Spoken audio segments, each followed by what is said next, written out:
locker room with all the sports news you need. Live.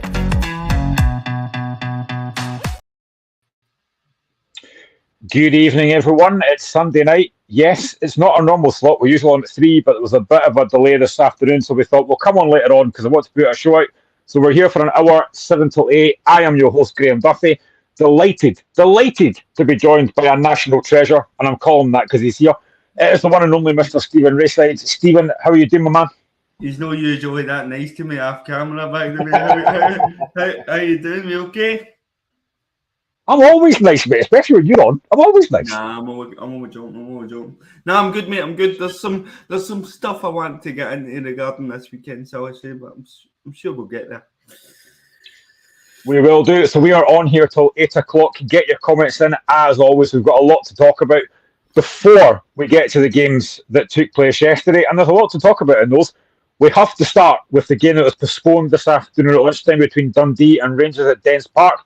There was a pitch inspection called for a 12 o'clock kickoff. That pitch inspection did eventually happen. And it's now been the fourth game waterlogged pitch at Dens Park this season. It's not a great look. The game was live on Sky. Stephen, what's your thoughts on that? Because apparently John Nelms had come on and basically said that they tried to get the game postponed till a bit later on to kind of dry the pitch out a little till 3 o'clock. But the referee said no. What do you make of that? Because again, like I said, it's now 4 games that they've had postponed this season. That is not a great look for Scottish football.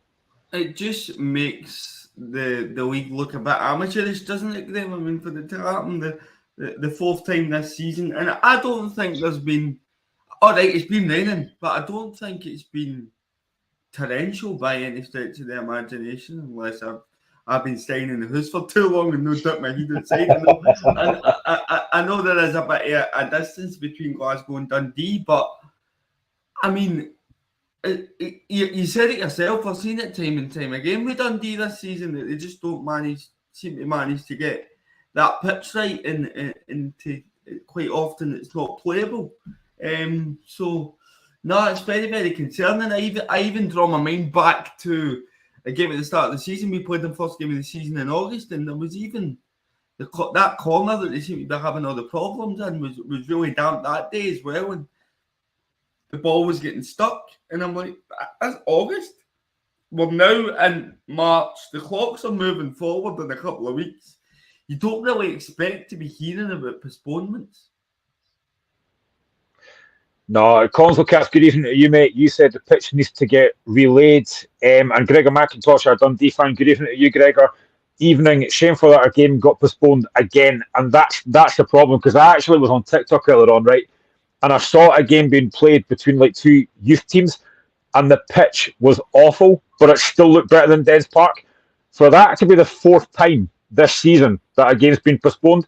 Now, they had a game postponed against St Johnstone, Ross County and Aberdeen, and now Rangers. They might have a backlog of fixtures. It's not a great look. And I know that Philip Clement spoke about on Sky Sports News. He wasn't happy because, again, they weren't told there was a problem. Again, that's another issue because there have been Rangers fans on the road to that game and it's been postponed. What do you think needs to be done about this, Stephen? Because it really isn't a great look for Scottish football at all. It's not a great look for Dundee either. Now, they've had plenty of praise this season, rightly so, because they've been excellent. But that shouldn't happen. We're in March. It shouldn't happen. It's not a great look, and I'm not a groundsman, right? But you would imagine that if the level of technology, everything's advancing the later we get. I remember Motherwell having a bad pitch when I was growing up. Right, but you think nowadays, when in 2024 we should be getting to the bottom of these things. I could drop this bottle of water in that corner at Dens Park, and they would have trouble getting the game on. That's how bad it is getting.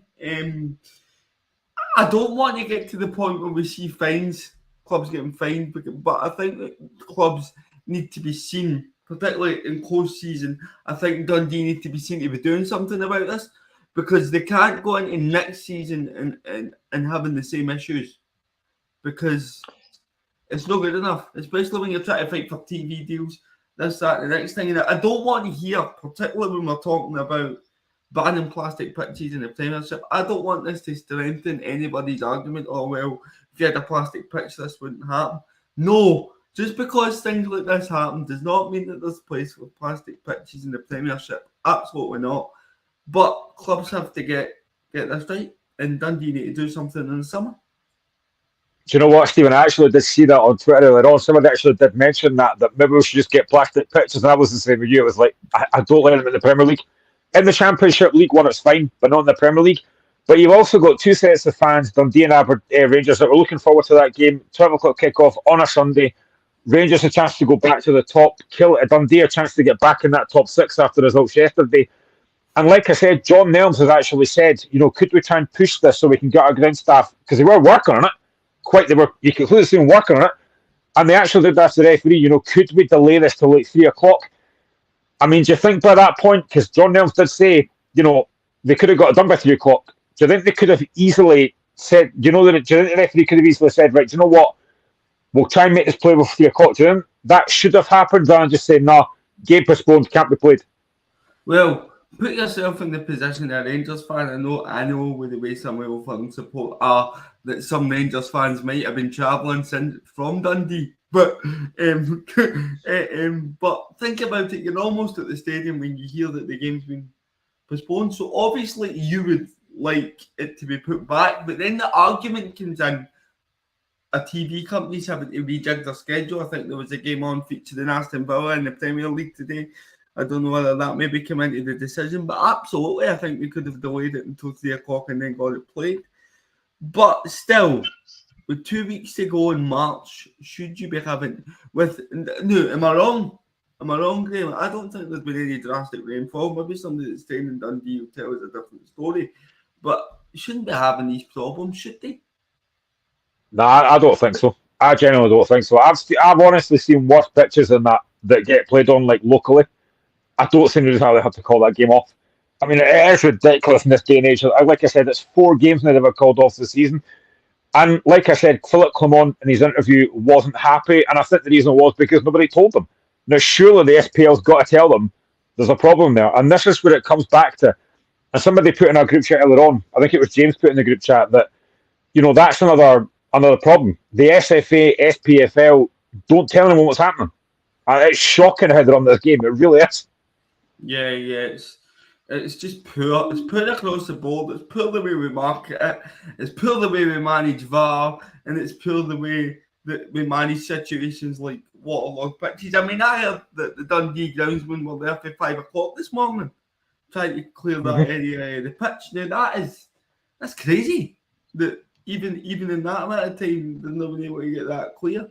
And the compensation offered to supporters, Graham, the Rangers fans have been offered a free pie. Brilliant, fantastic. They must be over the moon with that. But seriously, a pie. You've travelled all that way on a Sunday morning to go and watch a team. It's shocking. It's shocking. The other problem as well is going to be where they're going to fit this in, because now the international breaks here, we've got about 8 games left in it till the end of the season. It's going to be to try and find out where they're going to fit this game in. So that's another issue as well. Well, it could have been worse. Imagine Rangers beat Benfica the other night. Oh no, that would have been worse. You would have had the whole rigmarole because Rangers are in the Scottish Cup semi as well. So it's not even if they could have even put that in between I think is it the Celtic fixture? Maybe there's another fixture. Yeah. Ross County, I think the last game is before the split. In the cup semi-final, so it's not even as if they could have done that because they've got a big game coming on a Saturday. So I think what they will do is they'll put it in between the Hibs and Celtic matches, and they'll just play it there. Because I don't think Rangers would like the possibility of going into that Old Firm game 2 points behind Celtic. I think they'll want to get that out of the way so that they can have the advantage of being in front again and that game being at Ibrox. So just for that psychological advantage more than anything. But no, I think they will fit it in, but it could have been a nightmare if Rangers beat Benfica. No, exactly. Well, let's look back at the games yesterday, and I'm not going to start with Celtic because it wasn't the game of the day. Let's be honest. The game of the day and the result of the day came at Rugby Park. Kilmarnock 5, St Mirren 2. St Mirren were 2 goals up in the first 30 minutes through Charles Dunn after 20 minutes and Mikel Mandron in the 39 minutes. But an 18-minute rout from Kilmarnock in that second half. Kyle Vassell got a double. Danny Armstrong scored a penalty. Marley Watkins and a brilliant finish from David Watson gave Kilmarnock an incredible victory. I mean, the phrase "a game of two halves" Stephen gets talked about a lot, but it is definitely right in this case, because I don't think anybody at 2-0 up for St Mirren saw that second half coming. What an incredible game of football. Incredible. Now, my sister plays for Killie Women. She managed to score one and assist one today, so well done to her. Just get that in. But no, so she wanted to go to the Kilmarnock game, but I was adamant, no, I'm going to the Motherwell game. Motherwell playing Aberdeen, and I'm looking at that at the end of the game, and I'm going, I should have went there. What a game that is. But the thing that was really eye-opening for me is what do we often associate Stephen Robinson's side being? Physical, great in the air, really hard to break down. And Kilmarnock came out and physically battered them in the second half. Battered them. And I don't think it was a case of when they lost the first goal. I think it was the fact that the second goal comes so quick. And then it just kind of snowballs from there to the point where before you kind of just lose control of the game. Now, there's a moment in that game where the St Mirren goalkeeper, he nearly saves the penalty. So that could have turned it in St Mirren's favour again. But no, brilliant for Kilmarnock and massive in that race for the fourth spot. Ross, our Killie fan, is on. He says, "Yes, won the Killie." He also says, "All right, Graham, first half terrible, second half outstanding." I mean, generally, that first half, the 2 goals obviously came from set pieces. Fair play, St Mirren managed to score them. But 3 goals in 7 minutes for Killie. And to be honest, I think all the goals are avoidable. And it's the David Watson goal. Now, folk will look at that and say it's a great finish, but how many players does he go through for that goal? Nobody stops him. It's a brilliant run from David Watson, who's a brilliant player. But St Mirren just seemed to just down tools at that point. It was ridiculous how easy it was. We had a player called Moses on the bench, but I think Watson parted their defence like they did. See, it's crazy. It's crazy. Like, you're right, it's a great run, but nobody's shutting him down. Someone has to go and engage him quickly.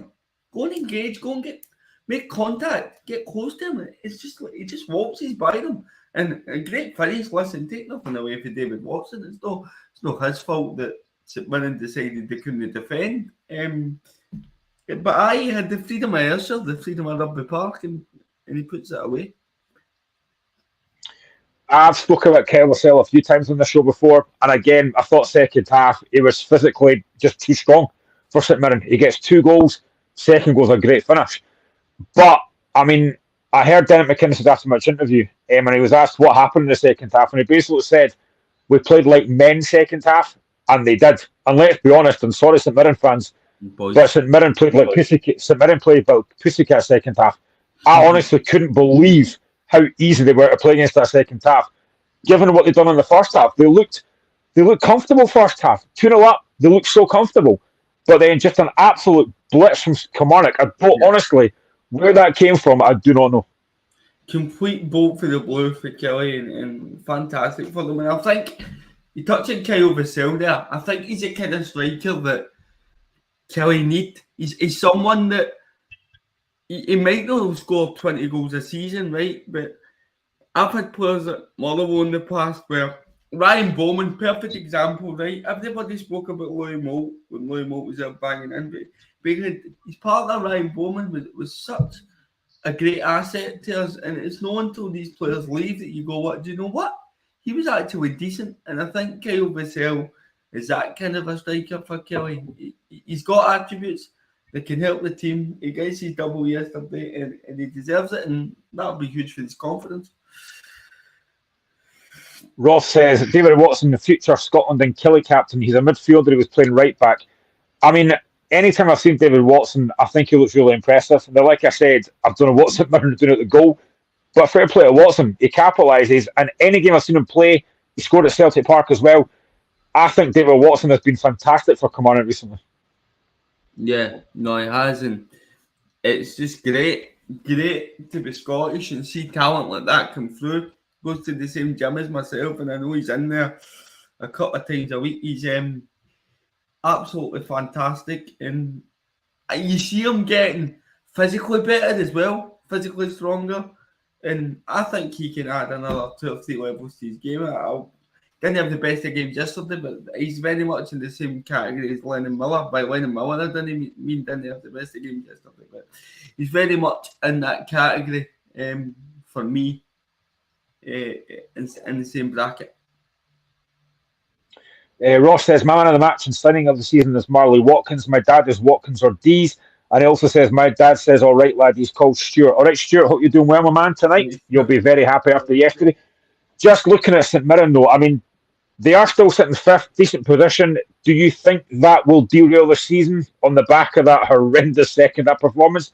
Or do you think it's a case of international break, come at a decent time, you know, they've got games to come after the international break. Do you think that will derail them, or will it be a case of just dust yourself down and get on with it? That's probably the perfect time for the international break to come for them. I mean, I know there was a lot of people that would maybe have had question marks around the way Stephen Robinson conducted himself after the defeat to Livingston, but responded to that by going 3 unbeaten, and then it looked as if they were on course for a great result yesterday until that capitulation. There's also been talk of him going to Aberdeen. How true that is, I'd imagine not. I suppose we'll find out. But, I mean, they come in their next fixtures. I mean, they play us next. And then they've got themselves, they've got Hearts at home after that. But I think going away to Fir Park is a very, very difficult game for them to follow from that away. I think they would have liked a home game. And I don't necessarily want it to derail their season, but I hope it derails our next league match, certainly.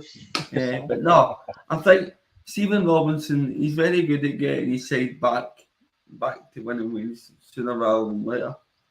I've seen that in time at Motherwell. Ross says St Mirren will get fifth. Killie are too strong, plus Killie's home record is fantastic. I mean, you touched on it there, and I think I might have said this a couple of days ago as well. Now, do you think that Stephen Robinson could go to Aberdeen, or do you think if he got the offer, he would turn it down and stick with St Mirren and be loyal?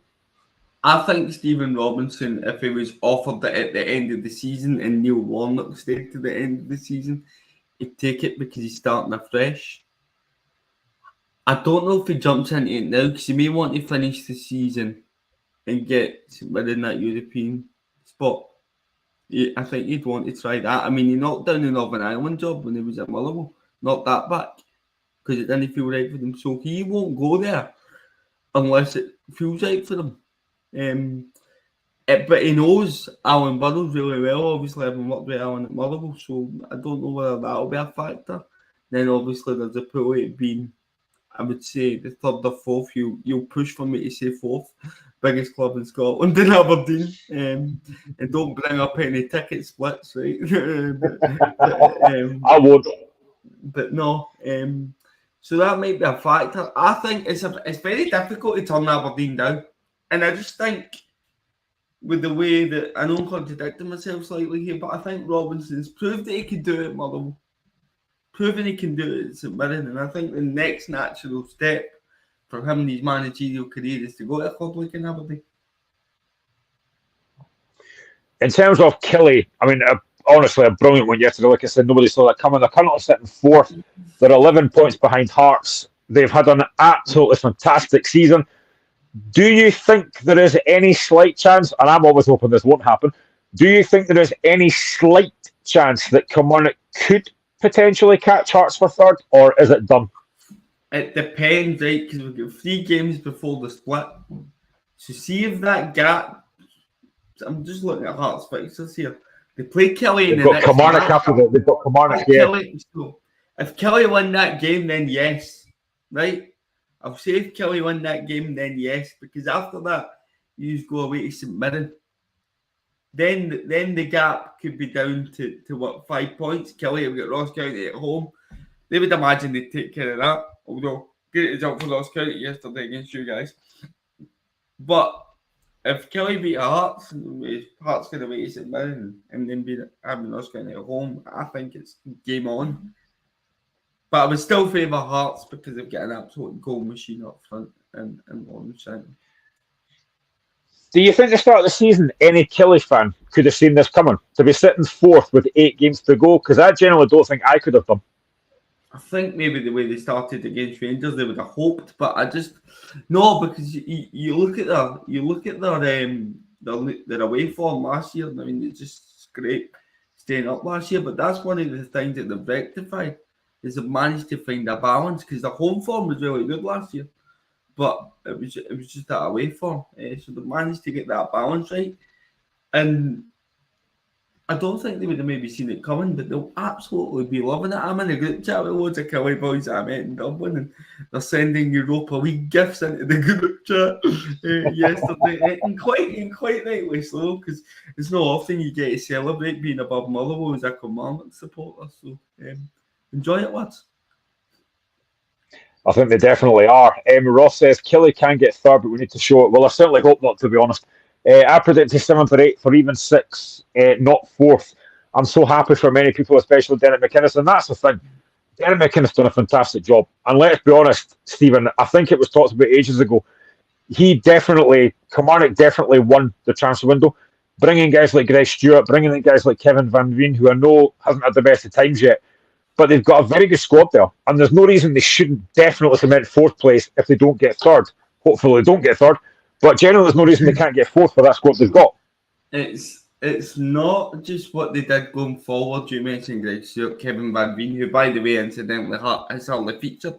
Marley Watkins, another great shout. But I think what they've done defensively, I think bringing in Stuart Finlay and Robbie Dees has been a masterstroke for Derek McInnes, because teams will score goals over the course of a season, but I think unless you're really solid at the back, you've seen Motherwell have the same issues defensively at points this season. Unless you're solid at the back, it's very difficult, very, very difficult for you to have the kind of season that Killie are having. No, the recruitment's been outstanding, and I'm sure he's got one eye on who he's bringing in for next season already. Oh, absolutely. So that was Kilmarnock 5, St Mirren 2. Incredible game. Let's move on to a not so incredible game. And because Stevie's saying we're going to go to Motherwell, Motherwell 0, Aberdeen 1. Leighton Clarkson's goal after 25 minutes. But there is controversy in this game because I don't believe that Theo Baird's goal should have been ruled out. Ridiculous. And I believe that Motherwell should have had a penalty for the handball by Graham Shinnie. But who else to answer this than Stephen, as a Motherwell fan? Stephen, what's your thoughts on yesterday, mate? I'm going to try very, very hard not to swear here, but it is absolutely ridiculous. But are we surprised? Absolutely not. I mean, Graham, come on. What's the difference between the Graham Shinnie handball and the penalty that Hearts get against Celtic? What's the difference? There isn't one. There generally isn't one. Shinnie's see, even for me, Shinnie's actually actioned towards the ball.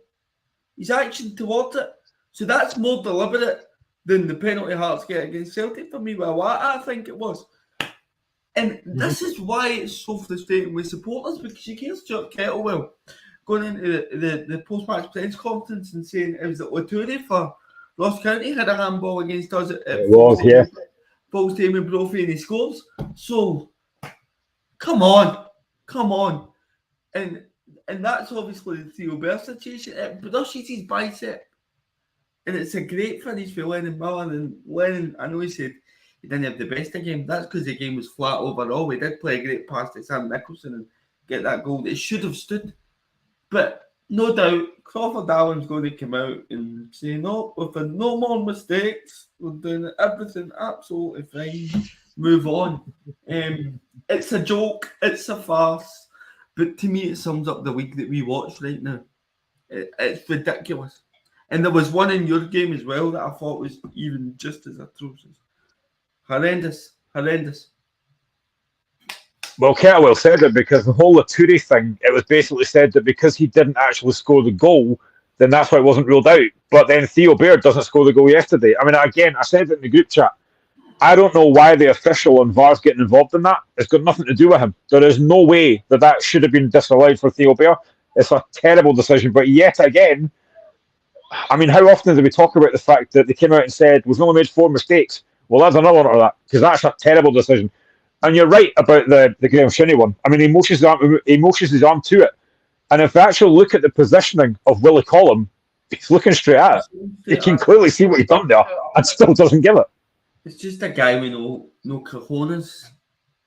Honestly, no bottle to make that decision. And I feel sorry for Ross County more than anybody as well, because we get the two VAR decisions, then Aberdeen are joint 11th. We win that game, Aberdeen are joint 11th. And I just feel that we've been robbed. But don't get me wrong, I feel like in between that our performance wasn't good enough. But they have to be getting these right. This is why VAR was brought in. How many people said, "Oh, I don't want VAR to be brought in because I'm not going to get that talking about decisions in the pub." It's even worse now. It is even worse than it ever was before VAR was brought in, because you can see on the screen what you're supposed to be doing. And I don't need a qualification as a referee to tell me that. I don't. I'm sorry, I don't. It's an absolute joke. And this whole, you can't give referees stick. Give me peace, man. Give me peace. Sorry. No. I mean, it's a big win for Aberdeen. It's a great finish from Leighton Clarkson. I mean, I didn't think they did a lot else in the game. But just on Aberdeen, we'll come back to Motherwell in a minute, Stephen, but just on Aberdeen, I mean, they have been an absolute shambles this season in terms of managers. Peter Levenclear doesn't want the job. He's got a win yesterday. But what do you think of this? I mean, you've not been on the show for a couple of weeks now, so I have to ask you, what do you make of this whole Aberdeen thing? Neil Warnock came in, had 8 games, then decided to leave after they just won a Scottish Cup game against Kilmarnock. What's your whole take on this Aberdeen thing? Because it's been an absolute shambles from start to finish. Well, I told you a couple of weeks ago that Neil Warnock was up here for the joy. He got his game at Ibrox. He comes out and says how great a club Rangers are as Aberdeen manager in his first press conference. Madness. And then he leaves after getting them into a semi-final. Now, you could have a Scottish Cup winner's medal on his CV. I don't think he's... I know he got QPR promoted in the Championship, but I don't think he's won many domestic cups as a manager. So, nope. That's something that he could have put on the tail end of his CV. Not that he would maybe be using it because he's probably going to retire, but it just shows you the opinion he had of Scottish football. For me, I just don't think he cared. And I think it was a crazy appointment by Aberdeen. I know when the appointment was announced, we did say he'll be a great character for the game, but we never said anything about the actual vision of Aberdeen in terms of that as an appointment, where they were going as a club. Because I think if we broke it down, we would have agreed that it was kind of a short-sighted. Just put somebody in at the end of the season and then start again. It's crazy, and that's a few appointments now that Aberdeen have got wrong. Jim Goodwin, Stephen Glass, and now Neil Warnock. So they have to get the next appointment right. They must. Otherwise, I don't think people look at the manager this time. I think the pressure will go on to Dave Cormack and the board. Funny, that's what he said on Friday. Ross says Neil Warnock could be new Rotherham manager as of summer. But this is what I was going to come to talk to you about as well, Stephen, because we talked about this on Friday. I mean, how much pressure do you think Dave Cormack should be under? Because yet again, it's another failed appointment. And you're right. He has to get this one right. There's a lot of talk about Neil Lennon potentially. I think there's talk about a Swedish manager potentially. But if they get this wrong, it's another failure after Stephen Glass, after Jim Goodwin. So how much pressure should Dave Cormack be under? It's huge, and I think Dave Cormack's feeling that pressure as well. Do you want to know why? It's always a bad sign when your chairman is coming out, or your owner is coming out and talking on Twitter. Mm-hmm. If you are confident in the model that you have as a club, you don't feel the need to explain yourself to anyone because you know the vision of your club, you know where it's headed. I think Dave Cormack's panicking a wee bit. And it's farcical. And it's just the story of Aberdeen going down. I think, I'm not going to say I would have loved it, but it would have been brilliant to see that pan out. And I think VAR and I think officials have robbed us of that storyline unfolding. because now they've got the win and they've kept the clean sheet.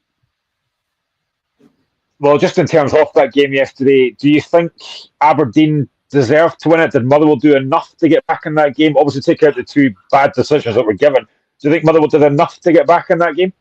I put out a tweet or an X post, whatever you want to call it, that Aberdeen deserved the 3 points, because I don't think, with the exception of the two decisions, that we did enough during the game. I can't sit and say that we did do enough. I think Killie has had one save to make in the first half, and then Andy Halliday has a chance and he's blocked one, but I thought Aberdeen could easily have had another two as well. So Aberdeen definitely deserve something from the game. I just look at the decisions and think, what's the point? What is the point? And even getting angry about it, because the people in charge are not doing anything about it. They're not fixing the mistakes, and that's not healthy. Motherwell are 6 points off top 6. Do you think you can still make it? There are not a lot of games left before the split. No, I don't think so, because I think Hibs are doing okay now. I think Hibs will probably be the team. I think yesterday was massive because we've got Hibs coming up and Dundee in 2 of the next 3 games. So I think yesterday was huge. I said that because we would have closed the gap on Dundee to 1, and we would have kept within touching distance, 3 points off our Hibs. We're still having to play them. So I think that's why it stings a bit more with the decisions game, because it's not just the fact that Hibs are 6 clear of us, Ross County are only 5 behind us now. So we've got one eye over the shoulder and one eye looking up. Like, it could easily go both ways. I still think that we're not going to be anywhere near the playoff for me, because I think we've got too much going forward. I don't think we could go to Ibrox and put the performance in that we did if we weren't a good side. I just think I put a post before the game yesterday, and I was worried that Drabkowski wasn't starting in the middle of the park because we didn't have that balance, and I think that was a theme in the first half in particular. I tried to correct that by putting Andy Halliday on. Why he's not put Drabkowski on, I don't know. But we didn't really have that person in the middle of the park that can break it up, and I thought that we were getting overrun a lot in the first half. We tried to correct it, and I just thought there was a lack of urgency about our play yesterday. But I think we'll be okay. I think we'll stay up, but unfortunately I think it's going to be one of those occasions where the season kind of peters out for us. I spoke to Michael and Fred about this, and I said that I wish you were on, but you're on now, so I'll ask you now. We talk about managers all the time. We talk about Dave Cormack and Neil Warnock and stuff, and I've talked about Stephen Naismith and that before. But does the fact that obviously Motherwell had that horrendous run of 15 games without a win, but you still kept hold of Stuart Kettlewell and he did turn it round, does that show that maybe fans need to be a little bit more patient in terms of managers, because they will get it right eventually? I think so, but I think you need to see signs. And we've seen signs of it with Kettlewell, whether it's with Stevie Hamill. It just, sometimes he played really good stuff, but it was just far too open at the back, and he didn't seem to want to change it. He didn't seem to want to tweak it. Kettlewell's rectified the issues, started getting some wins, and listen, I'm quite happy with a season like this, because I remember the season that we finished in the playoffs. I remember how nerve-wracking it was going to Ibrox that night. Turned out to be brilliant, but it's not something that you want to put the old ticker through every season. So, no, I think it does show you that sometimes, and it's not all the time, but sometimes patience does pay off. And yeah, I was really surprised that the boy Moses didn't come on yesterday, because we needed a goal in the game. He's a new signing. I think it would have given the crowd a lift to come on with 10 minutes to go. I know he might not be match fit, but I was surprised that it was just thrown on to see what he could do. But in terms of Kettlewell, I've got no issues. And I'm just hoping that we can survive through this season now and move on to the next one.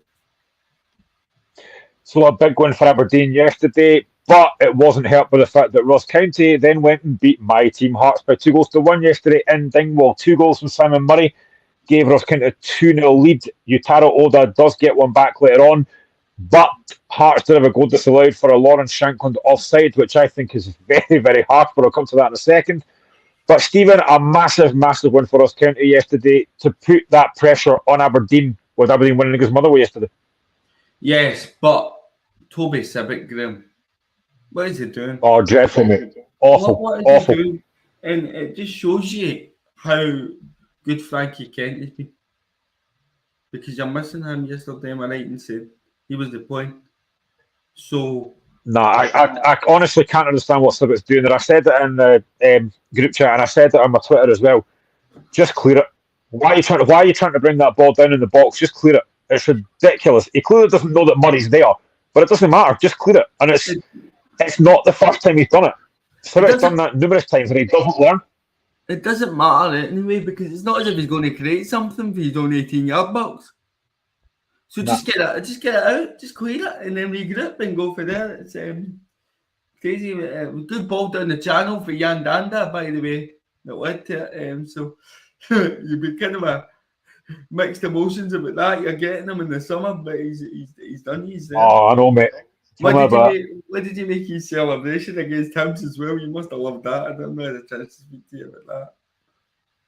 Mate, he's not even here yet, and I loved it already. I was like, get that man here now. And then he goes and plays well yesterday. I was loving it, mate.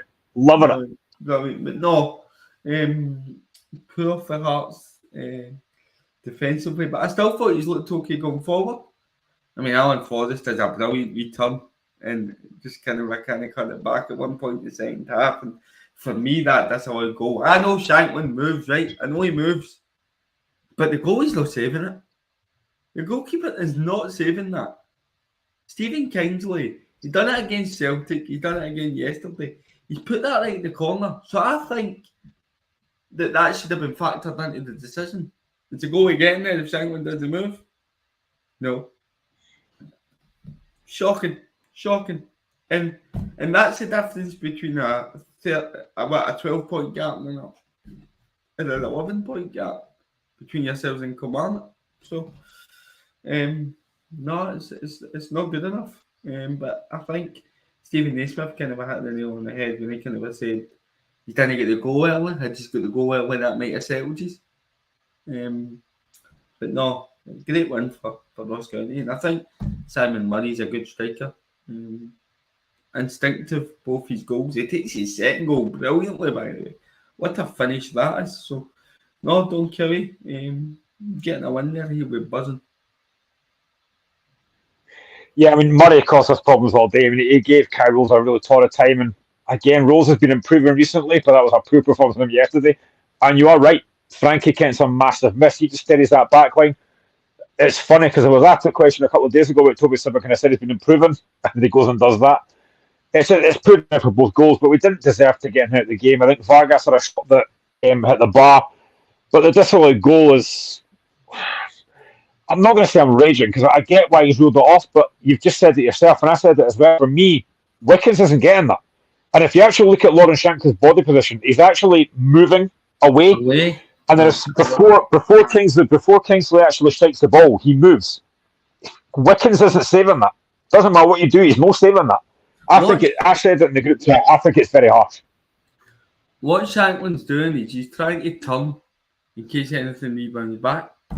No, I know he'd probably be offside, but that's the kind of a movement that he's trying to make. He's not moving thinking I'm distracting the goalie. But you know for the fact we're going to be talking about another decision next week. We've seen that every week, which is why we want to dedicate a single episode to that, because it's just so frequent. So frequent. Good evening to our resident Aberdeen fan, Paul Donaldson. Hi, I hope everyone's having a good weekend. I bet you are, mate. Was actually just talked about Aberdeen. Great win for you guys yesterday, really important. But I mean, to be fair to Don Killie, he's done a really good job since he's been at Ross County. I mean, he couldn't do any worse than Derek Adams, let's be honest, because he was awful. But they seem to be playing a bit better. You know, they've got a point against Hibs on Tuesday. They've now got 3 points against Hearts. They're climbing up the table, but again, it is just so tight back there. You know, Ross County are sitting in 11th on 27 points. St Johnstone sitting in 10th on 28 points. Aberdeen sitting in 9th on 30 points. And Motherwell sitting in 8th on 32 points. apart from Livingston, who are well adrift, it is very tight in that bottom end of the table.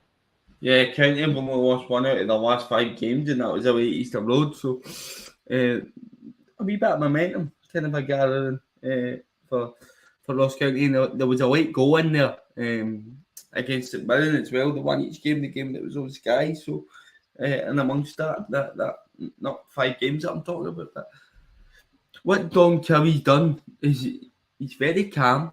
He's very composed the way he comes across in these press conferences. He doesn't give anybody anything to talk about, and he just gets his head down and he gets on with it. And I've said for a while, I don't know why Eamon Brophy was there featuring him more. Played yesterday, Simon Murray plays, and he comes up with the goods. So, no, Don Kelly seems to have turned that around, and I'm hoping they stumble a wee bit just so we can get a wee bit further away, and then they can start winning again. But no, fair play though. Paul Donaldson was at Fir Park yesterday, a big release to get a win at last, especially with Ross County getting 3 points too. Aberdeen view Ross County in 2 weeks will be massive. I mean, It's a fair point. That is going to be a huge game, Stephen. Well, it could have been even bigger, Paul, if what we call them, the guys on bar were doing their job. I just wonder what your opinion is on that. But no, listen, massive win. And I think more than the win, I think the clean sheet's important. Because I don't think they kept the clean sheet all year, Aberdeen, if I'm right in saying that. It might have been back to the county game. So, huge for them. But no, it's massive, because if Ross County go and win it, then Aberdeen are right back. They're right in the thick of it. I mean, they're only, 3 points ahead of them. So, I mean, they still need a couple of results. I just think that win, and with the players they've got, will give them the confidence to kind of go on a rerun. Who would be your kind of favourites for that playoff place? Because I still think I'm going to get out of it, and it'll be between Ross County and St Johnstone, but I don't know which one it will be. I honestly don't know which one it will be. See, I'm starting to think it might be St Johnstone now, and I know I still won't thank us for that, but I just Craig Levine alluded to the fact that they couldn't keep the ball against Celtic. They've only scored 20 goals all season. I know they've brought in Kim Pioka, and he seems to get him a wee bit up front, but he didn't even start yesterday, which I was surprised at, because I thought with his pace running in the channels, he can maybe get you up the pitch. But no, he doesn't start. I think it's between County and St Johnstone, but I make County favourites to avoid it between the two of them now. So I do. Paul Donaldson says, can understand why the Motherwell fans weren't happy. The Shinnie one looked as much like a handball as the Bear one, but it's a very big but. Did you mean we did talk about it. We did talk about it earlier. Because the Bear one's not a handball, man. Sorry, Paul. That's not a dig at you. I'm just raging, mate. I'm just raging. But listen, I said Aberdeen were good and probably deserve something for the game. So, it's just symbolic, but aye. In terms of Hearts, I mean, I'm in no panic. I said it earlier. We're 11 points clear, 8 games to go, 2 defeats in 17 since we lost at Pittodrie in December. I am really not panicking. Some Hearts fans weren't happy about it yesterday, and that's fine. But I genuinely don't see the panic, Stephen, because we're in such a strong position that defeat for me isn't a massive deal. And after this international break as well, we've got 2 of our 3 games before the split at home, Kilmarnock and Livingston. We could potentially have third place wrapped up before the split. Well, if you beat Killie, then it's basically done. So, no, fantastic for Hearts, and it just shows you how good a turnaround it's been for Stephen Naismith. I don't think that this has been spoken about enough, by the way. I think he deserves huge credit for the job that he's done, because I know you weren't happy. I think it was around about September, October time. You were a bit disgruntled with him. So, 2 semi-finals now, cruising in third, and just getting the job done. I'm envious of you, because you've been able to go in cruise control for the vast majority of the season. Well, the rest of us have been sitting here sweating it, so enjoy it. Because it won't be the same next season, I can tell you that much. Oh, I know it won't be, mate. I'm enjoying it now, but I know it won't be the same. Let's look at the other side of Edinburgh, and Hibs had a very, very comfortable afternoon against Livingston at Easter Road. 3 goals in 22 minutes from Jordan Obita, again, Malouda, who I think has been outstanding on 27 minutes, and Adam Lafondra on 22. And generally, Stephen, I don't think Hibs will have an easier game all season because, as we say quite a lot on the show, Livingston were dreadful. I think the lowest points for the relegated teams 19.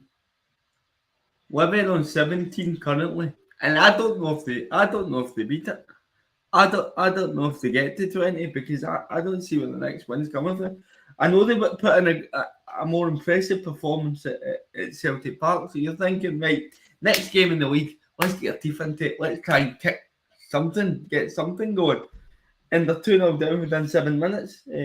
Malouda and Obita, just outstanding. And I think that Hibs have looked good since 2 things have happened. Well, 3 things, in fact. Malouda's come in. You've got Adam Lafondra up front, who I think is really good, by the way. He's really experienced. He's kind of getting more game time. But I think that Chris Cadden coming back into the side as well. He's a really good player for Hibs.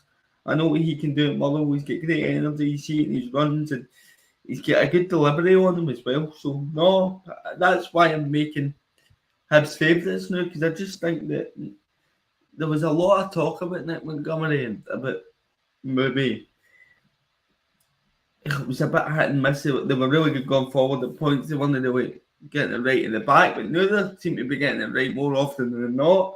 And I go back to that Rangers game last week. They were coming right into that. Before those sending offs.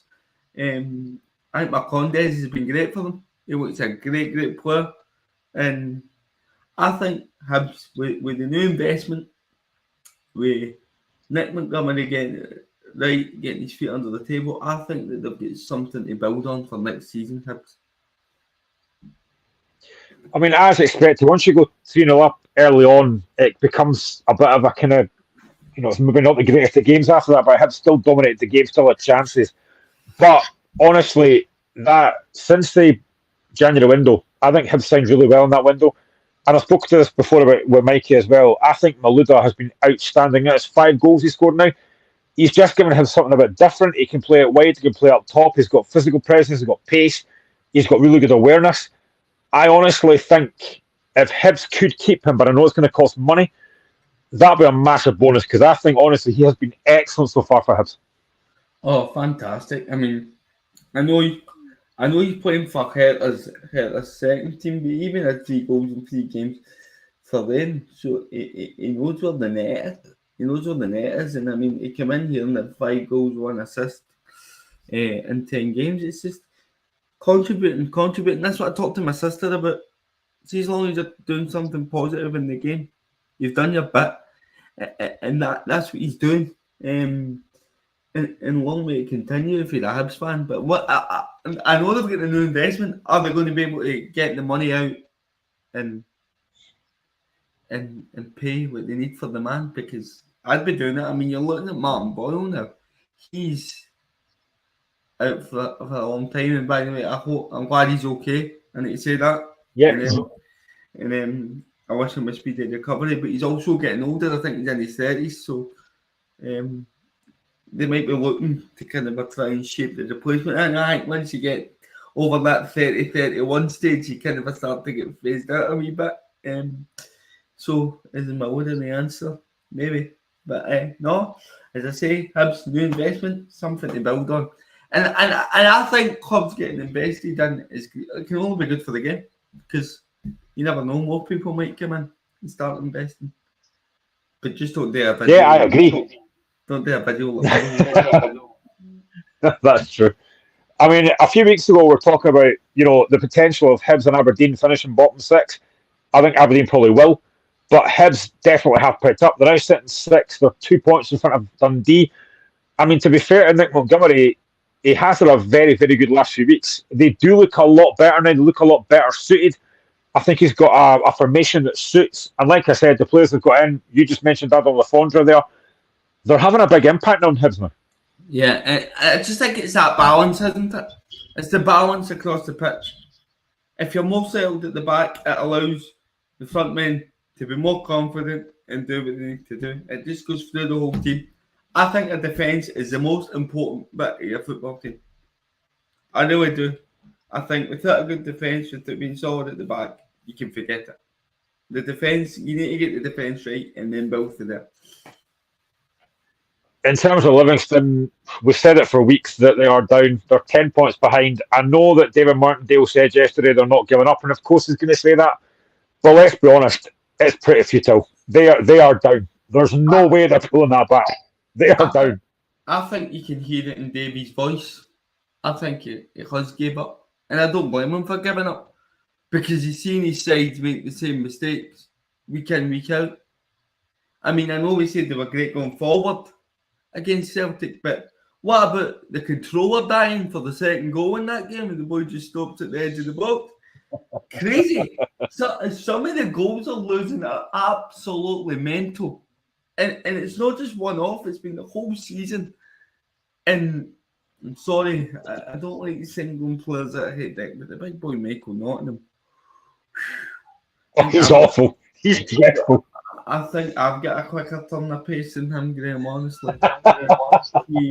He's horrendous. But no, it's not been good. And living to watch because with the lack of fan base, the lack of money coming in for TV, they could easily do a Hamilton and end up going down again. And that would be dreadful for them, I think. I mean, you talk about defending. I mean, going to that game yesterday, yes, it was going to be difficult going Easter Road. Hibs are on the upturn just now. But there are fans that travel through there. I know it's maybe not far from Livy, Edinburgh. But to see your team 2 goals down inside 7 minutes, and you talked about it there, defensively, they were so easy to get at. I mean, there's not much David Martin can do about it. There's not much David Martin could do about that. It's ridiculous defending. It's just so easy. It's shocking. It's shocking. And there comes a point where the players need to have some sort of self-respect. They need to take some sort of responsibility and just sort it out between themselves. Be urgent about it. Put your body in front of the ball. Defend with your life. You're fighting for survival. The fans paying money to go and watch you deserve better than what you're giving them. It's shocking. It really is shocking. Surely he's a defender. I mean, I had Stephen Craigan, who, by the way, there's an example of a player that I didn't know what we had until 11 Motherwell. I used to select Stephen Craigan when he played for this back. He was so solid. You hear him talking about Michael Nottingham's body positioning in the Celtic game last week. Now, that's basics as a defender. You know, you need to be square so you can see both sides. Mm-hmm. That's so easy to fix. It's amateurish. Shocking. And I really feel sorry for guys I know like you and Rankin who are Livy fans and are having to watch this because it doesn't seem to be getting better anytime soon, mate. In terms of Hibs, they go to Ibrox after the international break. They are, like I said, sitting 6th. There's not long left of the split. Do you think Hibs will get that top 6 place? I think they will. And put a wee asterisk beside that game for the shock. Honestly. Because we went to Fir Park and done it. And I think, went to Fir Park, went to Ibrox, sorry, and done it. And I think that the Hibs players will have a wee bit of the bit between their teeth for the way that things ended at Easter Road with the sending offs and everything that happened with that. So it's going to be a really interesting game. And Hibs could probably get something from it. And it would just throw another spanner in the works. Up the top end of the table. Well, talking about the top end of the table, we spoke about Hibs getting a comfortable win. Celtic 3, St Johnstone 1. This again was very comfortable for Celtic. Kyogo gave Celtic lead after 40 minutes. Kuhn made it 2-0 in 46 minutes, and James Forrest with a great finish on 63. Connor Smith does get a goal back on 81, but there was never any chance for Celtic losing this game. Celtic were dominant yesterday, Stephen, and could and probably should have added more to that scoreline. Yeah, 3-1 flat at St Johnstone. But I think something that we've talked about through the show this season is Kyogo not being himself. I thought yesterday he was sharp as a tack. sharpest attack. I mean, the way that he peels off Ryan McGowan for the first goal, the quality of his ball for Cooney to tap in, and just his all-round urgency, making those runs in behind that was spoken about, and getting on the end of things. He hits the bar as well, has a couple dropped off. So that's ominous signs of being a Rangers supporter, by the way, that Keoghl's getting back to his best, because I don't see him drop him out of the team now. And there's a big game coming up in a couple of weeks. I don't know if you know about it, but there's a big game involving the two of them coming up in a couple of weeks. So it's going to be really interesting. I don't know, but I see as a neutral, I just love watching them.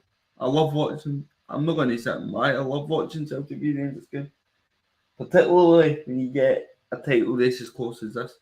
I just think it's going to be great. Well, the stats yesterday, Celtic has 74% possession, but felt like a lot more than that, and they had 22 shots with 9 on target. I mean, we said on Friday that St John's were going to go there and defend very deep, and they did do that. They managed to hold out for 40 minutes, I don't know how, but Celtic were just so comfortable yesterday. I mean, you spoke about Kyogo. He did look much more like himself yesterday, playing more up front, because recently he's been dropping a lot deeper. And that's not, if I'm a Celtic fan, I don't want to see him there. I want to see him up front. That's where he's dangerous, and that's where he scores goals from. And it was a great finish, and like you said, he's ball into Kuhn. Couldn't have done it better than that. It was a great ball. No, it was fantastic. And do you know what else I love about what Brendan Rodgers has done this season? He's trusting young Daniel Killie. He's now a part of that team. He's just throwing him in. He doesn't care. And he's doing well anytime he goes in. Again, another young Scottish, right? He's Scottish, right? I'm right in saying that. Young Scottish boy. You never know who you've set up these days, but a young Scottish boy coming through. So I love seeing it. And fantastic. You know, long may it continue for the development of the game. And yeah, Kyogo, sharp as attack. And I mean, Jamesy Forrest as well, who, by the way, I think is wrongfully slated by Celtic supporters. I think some of the treatment I agree. on social media is ridiculous. The amount of medals that guy's won at that club, it just shows you how much they take it off for granted, doesn't it? Some of them, I will say. How important? I think Michael actually mentioned this on Friday. How important do you think it is for Celtic having Carter Vickers back? Because he just steadies that backline. I tell you, important defence. Get the defence right, and it goes to the rest of the team. You see it? It's proven so many times, and that's what Cameron Carter Vickers gives to Celtic. I think he's Celtic's most valuable player. There you go. I think he's the key in the Celtic cog that gets the rest of the engine working. Honestly, I think he's that important. And for them to be back right in time for the big games coming up, is Celtic fans will be buzzing with that. And can I just mention before we finish, what about Scott McTominay's performance today for Manchester United, by the way? Fantastic. Yeah, let us not go at that as a Liverpool fan. I'm still raging. No, but to be fair, he was good. He was good today. Put some respect on that man's name. I'm telling you. For St Johnstone, I mean, they weren't going to really get into that game yesterday. They're not going to be judged on that game. But again, like I said, they're still sitting in a precarious position. What do you make of St Johnstone this season? Underwhelming is a great word for them. Underwhelming, just meh. Chicken without any sauce. No spice. No flavour. Just plain chicken. That's St Johnstone this season. By the way, I may as well say they mentioned the work that they're doing off the park. Just introduced the first toilet for people with Crohn's disease. Fantastic. And I know Beverly that works there. She's really hands-on, but we need more clubs to be hands-on with stuff like this. Absolutely fantastic for St Johnstone. Off the pitch. Well said. Before we go, just want to quickly touch on the Championship. The games this weekend on Friday, Dunfermline 3, Dundee United 1. The games yesterday, Airdrie 5, Arbroath 2, Inverness 1, Ayr 2, Partick Thistle 2, Morton 1, and Queen's Park 0, Wraith 0. Stephen, does anybody want to win this Championship? Because 1 minute United drop points and Wraith can't keep up. It's crazy, isn't it? Because we're kind of seeing it mirrored in the Premiership as well, where Rangers drop points, Celtic don't capitalise at Hearts. There's a big game coming up between Dundee United and Wraith Rovers. They're both sitting joint at the top of the league on equal points now, and that's going to be a great watch, isn't it? Friday night game. Everybody will be tuned into that. No VAR, no mistakes. Bring it on. to just go back to Friday night's game, I mean, I genuinely didn't see Dunfermline winning that game. What a performance from Dunfermline, but United were absolutely dreadful. And I know there's United fans that don't like Jim Goodwin. That's why. If Dundee United get promoted, Jim Goodwin won't see the rest of the season out. There you go, because he'll get found out in a bigger league. I think. No, I agree. Comment from Gregor. I think United will get promoted again. I mean, I'd like to see them both coming up just to do something a bit different for the Scottish League, to be honest. But that is the hour up. Thank you very much for all your comments. Thank you to Stephen for joining me tonight. As always, an absolute pleasure. The guys are back next Friday for Holland against Scotland reaction. I won't be here Friday or Sunday because I'm away in Liverpool to watch Liverpool Legends with my laddie. Looking forward to that. So you can catch the guys next week. 5 o'clock. I don't know what's in the back next week, but they'll tell you. Anyway, thank you guys for all your comments. It's much appreciated, and we shall see you again next week. Catch you later, people.